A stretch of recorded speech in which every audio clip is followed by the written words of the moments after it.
रामकृष्ण हरी. संत तुकाराम महाराजांचा एक असा अभंग आहे जो आपल्याला थेट आरसा दाखवतो, आपल्या भक्तीचा आरसा. आज आपण याच शक्तिशाली अभंगाचा, त्याच्या प्रत्येक ओळीचा सखोल अर्थ समजून घेणार आहोत. चला तर मग सुरू करूया. हा अभंग म्हणजे नुसते शब्द नाहीत, तो एक अनुभव आहे. ऐकताना, समजून घेताना जर यातला संदेश थेट आपल्या काळजाला भिडला तर कमेंटमध्ये रामकृष्ण हरी लिहून आपली भावना नक्की कळवा. बघूया किती जणांपर्यंत हा भाव पोचतोय. तर महाराजांनी सुरुवात कशी केली आहे बघा. एकदम साध्या, सरळ पण थेट काळजाला हात घालणाऱ्या प्रश्नाने. एक असा व्रत जे आपल्या सगळ्यांच्या परिचयाचं आहे त्याबद्दल ते बोलतायत. 15 दिवसात एक एकादशी, कार्य न करीसी व्रतसार. ऐकलत? किती सोपा प्रश्न आहे. महाराज विचारतायत, अरे बाबा, 15 दिवसांतून फक्त एकदा एकादशी येते, जे सगळ्या व्रतांमध्ये श्रेष्ठ आहे, त्याचं पालन का करत नाहीस? म्हणजे बघा, एकादशी महिन्यातून फक्त 2दा येते. आपल्या आध्यात्मिक उन्नतीसाठी ही किती सोपी संधी आहे, नाही का? पण तरीही अनेक जण त्याकडे दुर्लक्ष करतात आणि महाराज बरोबर याच गोष्टीवर बोट ठेवतात. ते जणू विचारतायत की जर एवढं साधं व्रत जमत नसेल तर मग आपल्या भक्तीला खरी भक्ती म्हणायचं तरी कसं? बरं, आता पहिल्या ओळीत तर त्यांनी एक साधा प्रश्न विचारला, पण दुसऱ्या ओळीत बघा त्यांचा सूर कसा बदलतोय. आता प्रश्नाऐवजी येतेय एक प्रेमळ पण तितकीच बोचरी टीका. आपल्या सगळ्यांच्या स्वभावावर केलेलं हे एक मार्मिक भाष्य आहे. काय तुझा जीव जातो एका दिवसे, फराळाच्या मिसे धणी घेशी? कमाल आहे ना. महाराज म्हणतात, अरे एक दिवस उपवास केला तर काय जीव जातोय का तुझा?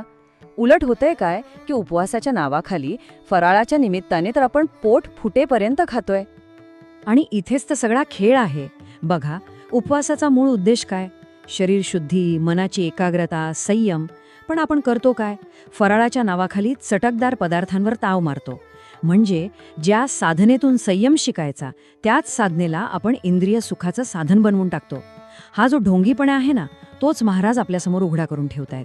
आता 3ऱ्या चरणात तुकाराम महाराज आपल्याला एक खूप महत्वाची गोष्ट आठवण करून देत आहेत की हे जे काही आपण करतोय ना, ते स्वतःच्याच भल्यासाठी आहे. स्वहित कारण मानवेल जन, हरिकथा पूजन वैष्णवाचे.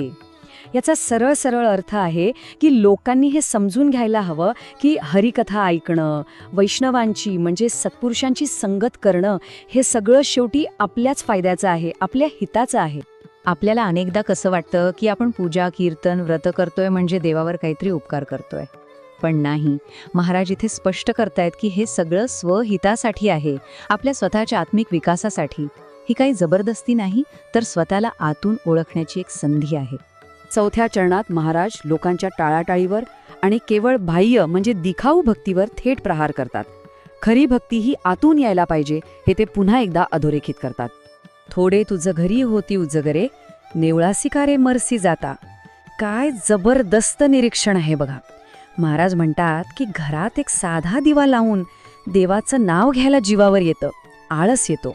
पण देवळात जायचं म्हणलं की जणू काही मरणासारख्या यातना होतात.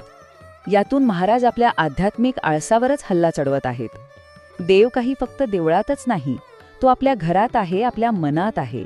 पण अनेकदा आपली भक्ती ही फक्त एक परंपरा म्हणून उरते, तिच्यात तो आंतरिक ओढा नसतो. हीच गोष्ट महाराज आपल्याला पटवून देत आहेत. आणि आता आपण येतोय या अभंगाच्या शेवटच्या आणि सगळ्यात जास्त परिणामकारक चरणाकडे. हा चरण आपल्याला अक्षरशः थांबून विचार करायला भाग पाडतो, आत्मपरीक्षण करायला लावतो. तुका म्हणे कारे सुकुमार झालासी, काय जाब देशी यमदूता. तुकाराम महाराज एकदम थेट विचारतात, अरे इतका नाजूक, इतका सुखलोलूप का झाला आहेस?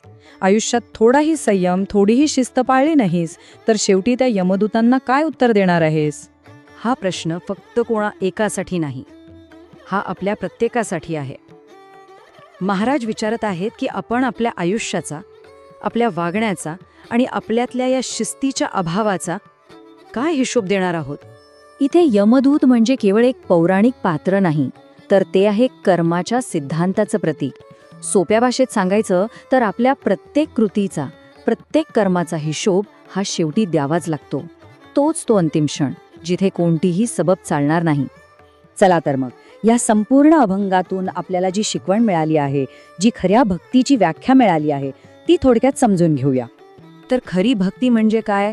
ती फक्त पूजा अर्चा नाही, तर ती एक संपूर्ण जीवनशैली आहे. शिस्त, संयम, आपल्या इंद्रियांवर नियंत्रण, चांगल्या लोकांची संगत, नामस्मरण आणि सगळ्यात महत्त्वाचं म्हणजे सतत केलेलं आत्मपरीक्षण. हाच तो खऱ्या भक्तीचा मार्ग आहे, जो तुकाराम महाराज आपल्याला दाखवत आहे. थोडक्यात काय तर महाराजांचा संदेश अगदी आरशासारखा स्वच्छ आहे. कोणतेही व्रत करा, कोणतीही भक्ती करा, पण ती फक्त दिखाव्यासाठी नको. ती प्रामाणिकपणे करा. देवाशी आपलं नातं हे परंपरेच्या ओझ्याखाली नाही, तर हृदयाच्या प्रामाणिकपणाने जोडलं गेलं पाहिजे. जर तुम्हाला हे सविस्तर विश्लेषण आवडलं असेल तर कमेंटमध्ये रामकृष्ण हरी लिहायला विसरू नका. जाता जाता एक विचार नक्की करा की आजपासून आपण आपली भक्ती अधिक प्रामाणिक, अधिक खरी कशी बनवू शकतो. अशाच अनेक अभंगांचा सखोल अर्थ जाणून घेण्यासाठी आमच्यासोबत जोडलेले रहा. रामकृष्ण हरी.